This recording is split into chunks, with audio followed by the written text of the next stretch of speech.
আপনারা যেখান থেকে দেশ রূপান্তরের সঙ্গে যুক্ত রয়েছেন সবাইকে স্বাগত। আমরা আপনাদেরকে জানিয়ে রাখতে চাই দেশের বর্তমান পরিস্থিতি নিয়েই 7টি রাজনৈতিক দলের সঙ্গেই বিভিন্ন বিষয় নিয়ে আলোচনায় বসবেন ডক্টর মোহাম্মদ ইউনূস। তবে আপনারা জানেন কিছুদিন আগে 3টি রাজনৈতিক দলের সঙ্গেই বৈঠকে বসেছিলেন। দেশের চলমান পরিস্থিতি নিয়ে সেখানে আলোচনা হয়েছে এবং নির্বাচন নিয়ে আলোচনা হয়েছে এমনটি কিন্তু জানানো হয়েছে। এবং আমরা আপনাদেরকে এখন একটু দেখানোর চেষ্টা করছি যে আজকে যে 7টি রাজনৈতিক দলের সঙ্গে ডক্টর মোহাম্মদ ইউনূসের যে বৈঠক রয়েছে, তবে সেই 7টি দলের নাম এখনও পর্যন্ত প্রকাশ করা হয়নি। তবে আমরা আপনাদেরকে একটু দেখানোর চেষ্টা করছি যে একদিকে যেমন আইন শৃঙ্খলা রক্ষাকারী বাহিনীর সদস্যরা উপস্থিত রয়েছেন, অন্যদিকেই গণমাধ্যম কর্মীরা এখানে উপস্থিত রয়েছেন। আমরা আপনাদেরকে আরও একটি বিষয় একটু জানিয়ে রাখতে চাই যে ছাত্র জনতার আন্দোলনের পর থেকে এখনও দেশের বর্তমানে বিভিন্ন স্থানে আন্দোলন সংগ্রাম কর্মসূচি চলমান রয়েছে এবং দেশের যে পরিস্থিতি সেই পরিস্থিতির বিষয় বিবেচনা করেই বিভিন্ন রাজনৈতিক দল বিভিন্নভাবে বিভিন্ন আন্দোলন সংগ্রামের মধ্য দিয়ে নির্বাচনের দাবি করে যাচ্ছেন। তবে সেই নির্বাচনের দাবি থেকেই এক পক্ষ যেমন নির্বাচন দ্রুত দেওয়ার আহ্বান করছেন, অন্য পক্ষ যে সংস্কারের পরে নির্বাচন দিতে হবে সেটি কিন্তু তারা আহ্বান করছেন। তবে সরকারের পক্ষ থেকে যেমনটি জানানো হয়েছে ফেব্রুয়ারির মাঝামাঝি অবস্থায় নির্বাচনের কার্যক্রম শুরু হবে এমনটি কিন্তু জানানো হয়েছে। তবে সেই নির্বাচনের বিষয় নিয়েও বিভিন্ন সময় বিভিন্ন রাজনৈতিক দলের পক্ষ থেকে বিভিন্ন আলোচনা উঠেছে। তবে আমরা আপনাদেরকে একটু দেখানোর চেষ্টা করছি যে বর্তমানে দেশের যে পরিস্থিতি বর্তমানে যে দেশের যে চলমান পরিস্থিতি রয়েছে সেই চলমান পরিস্থিতির বিভিন্ন নানা বিষয় নিয়ে রাজনৈতিক দলের সঙ্গেই ডক্টর মোহাম্মদ ইউনূস আজকে বৈঠকে বসবেন। যদি এর আগে বিভিন্ন রাজনৈতিক দলের সঙ্গেই একাধিকবার বৈঠকে বসেছেন এবং সেখান থেকে বিভিন্নভাবে অনেকেই নির্বাচনের দাবি করে যাচ্ছেন বিভিন্ন রাজনৈতিক দল, আবার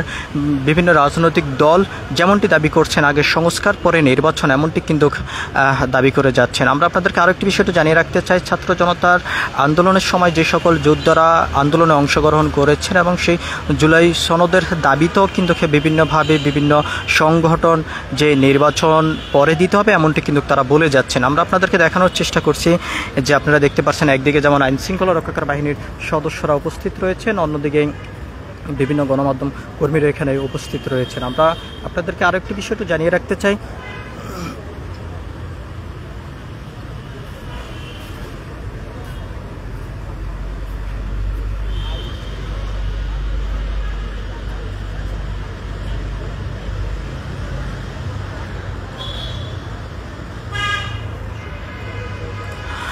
আমরা আপনাদেরকে আরও একটি বিষয় একটু জানিয়ে রাখতে চাই যে জুলাই সনদের পরেই নির্বাচন দিতে হবে এমনটি কিন্তু বিভিন্ন ছাত্র জনতা বলে যাচ্ছেন এবং বিভিন্ন রাজনৈতিক দলের পক্ষ থেকে বিভিন্ন নেতাকর্মীরা বলে যাচ্ছেন। তবে বিভিন্ন রাজনৈতিক দল আবার যেমনটি দাবি করছেন যে দেশের বর্তমান চলমান পরিস্থিতির উপরে দ্রুত নির্বাচন দিতে হবে, সেই নির্বাচনের মধ্য দিয়ে জনগণ সিদ্ধান্ত নেবে যে তাদের ভোটের মাধ্যমে কোন দলকে রাষ্ট্র পরিচালনার দায়িত্ব হাতে দেওয়া হবে এমনটি কিন্তু বিভিন্ন রাজনৈতিক দলের পক্ষ থেকে জানানো হচ্ছে। আমরা আপনাদেরকে দেখানোর চেষ্টা করছি যে যমুনা থেকে সরাসরি যুক্ত হয়ে আপনারা যেখান থেকে দেশ রূপান্তরের ক্যামেরার মাধ্যমে আপনারা দেখতে পাচ্ছেন, আপনাদেরকে আমরা আরও একবার স্বাগত জানাচ্ছি যে পরবর্তীতে আপডেট পাওয়ার জন্য আপনারা দেশ রূপান্তরের সঙ্গে থাকুন এবং কে কোথায় থেকে দেখছেন সেই বিষয়টি কমেন্টের মাধ্যমে আমাদেরকে জানিয়ে দিন। আমরা আপনাদেরকে একটু দেখানোর চেষ্টা করছি যে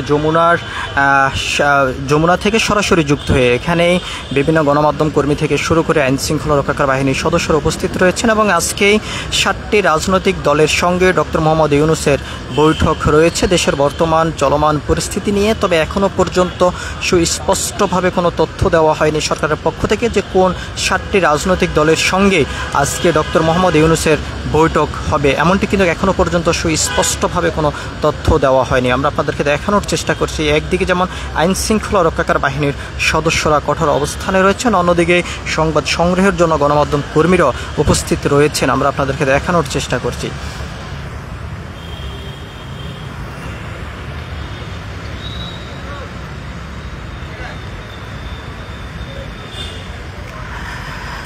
আমরা আপনাদেরকে আরও একটি বিষয় একটু জানিয়ে রাখতে চাই, বিভিন্ন রাজনৈতিক দল বলছেন পিআর পদ্ধতিতে ভোট গ্রহণ করতে হবে, আবার কোনো রাজনৈতিক দল পিআর পদ্ধতিতে ভোট গ্রহণ নিয়ে বিভিন্ন ধরনের সমালোচনা করে যাচ্ছেন। তবে সরকার কোনটি সিদ্ধান্ত নেবেন সে বিষয়ে কিন্তু বিভিন্ন জায়গা থেকে প্রশ্ন আসলো, তবে সেটির এখনও পর্যন্ত সৎ উত্তর পাওয়া যায়নি। আমরা আপনাদেরকে আরেকটি বিষয়টি জানিয়ে রাখতে চাই, দেশের বর্তমান চলমান পরিস্থিতি নিয়ে বিভিন্ন রাজনৈতিক দলের সঙ্গে বিভিন্ন সময় ডক্টর মোহাম্মদ ইউনূস একাধিকবার বৈঠকে বসেছেন। ঠিক একইভাবে আজকেও 7টি রাজনৈতিক দলের সঙ্গে ডক্টর মোহাম্মদ ইউনূস বৈঠকে বসবেন বিকাল 5টায়, এমনটি কিন্তু জানানো হয়েছিল। আমরা আপনাদেরকে একটু দেখানোর চেষ্টা করছি। আপনারা দেখতে পাচ্ছেন যে এখানে আইন শৃঙ্খলা রক্ষাকারী বাহিনীর সদস্যরা রয়েছেন এবং এখানে গণমাধ্যম কর্মীরাও রয়েছেন। তবে আমরা আপনাদেরকে আরেকটি বিষয়টা জানিয়ে রাখতে চাই, ভিতরে বেশ কয়েকটি গাড়ি প্রবেশ করেছে, তবে কারা প্রবেশ করেছে সে বিষয়টি এখনও পর্যন্ত